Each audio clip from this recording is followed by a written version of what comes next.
সেটা হচ্ছে আইন শৃঙ্খলা বাহিনীর আছে না, বরং দেখতে পাচ্ছি যে প্রশাসনের ভিতরে কিভাবে আওয়ামী ফ্যাসিবাদ কাজ করতেছে, কাছের হয়ে বন্ধু বেশে কিভাবে খলনায়কের মতো কাজ করে বাংলাদেশটাকে একটা ব্যর্থ রাষ্ট্র পরিণত করবার জন্য চেষ্টা করতেছে।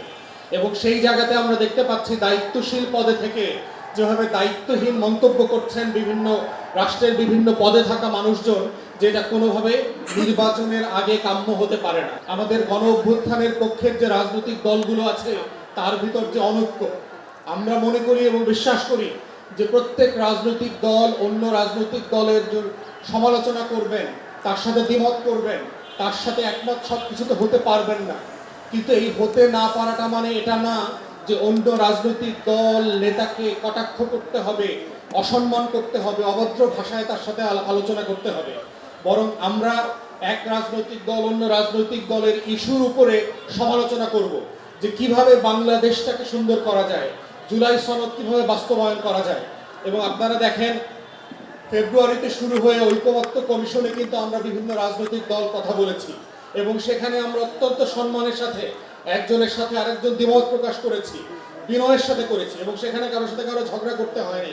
তা আমরা বোধ করছি আজকেও এই সময়টাতে আমাদের রাজনৈতিক দলগুলোর ভিতরে যে মতভেদ আছে, দ্বিমত আছে, এই দ্বিমতের আলোচনায় যেন আমরা দিকে জড়িয়ে না যাই।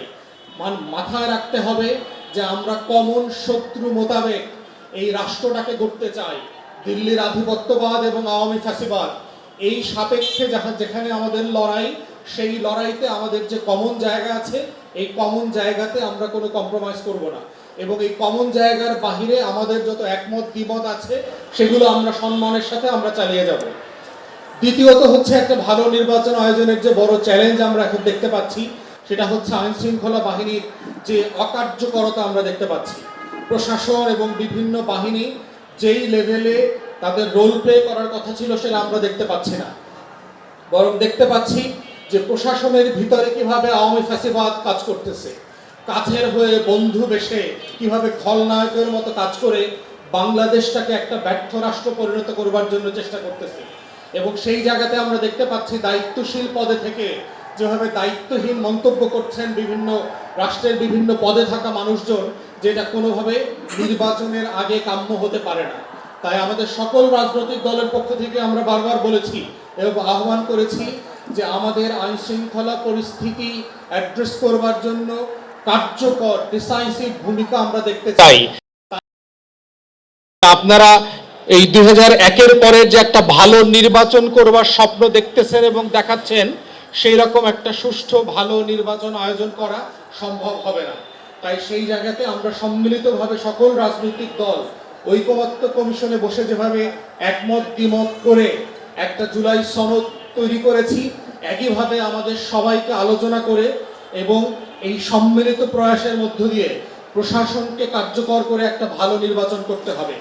এবং আজকেও আমরা দেখলাম সাভারের স্মৃতিসৌধে যে পরিমাণ মানুষজনের ঢল নেমেছে এবং রাজনৈতিক নেতারা উপস্থিত ছিল, সেই তুলনায় আমরা কোনো আইন শৃঙ্খলা বাহিনীর উপস্থিতি তেমন দেখি নাই।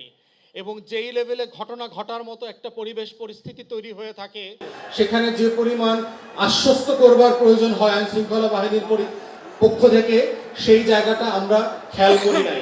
এবং এই জায়গাটাই বারবার আমাদেরকে আশঙ্কিত করছে যে আগামী নির্বাচনটা ফ্যাসিবাদী গোষ্ঠী যেভাবে অরাজকতা তৈরি করবার ষড়যন্ত্র করছে, সেই ষড়যন্ত্রের জালে না পড়ে যায়।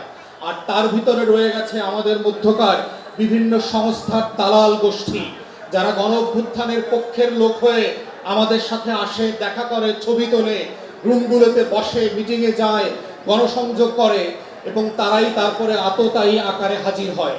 এবং সেই নিরাপত্তা বিধান করবার দায়িত্ব যাদের ছিল, সেই আইন শৃঙ্খলা বাহিনীকে আমরা ন্যূনতম সক্রিয়তায় এখন পর্যন্ত দেখি নাই।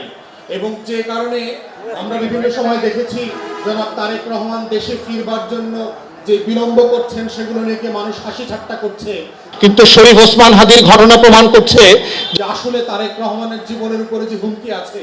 এবং অন্যান্য রাজনৈতিক দল যারা গণ অভ্যুত্থানে সক্রিয় ছিল, যারা জুলাই অভ্যুত্থানের নেতৃত্ব দিয়েছে, তাদের সবার উপরে যে জীবনের হুমকি রয়েছে, সেগুলো যৌক্তিক এবং যথেষ্ট সতর্ক হওয়ার বিষয় আছে।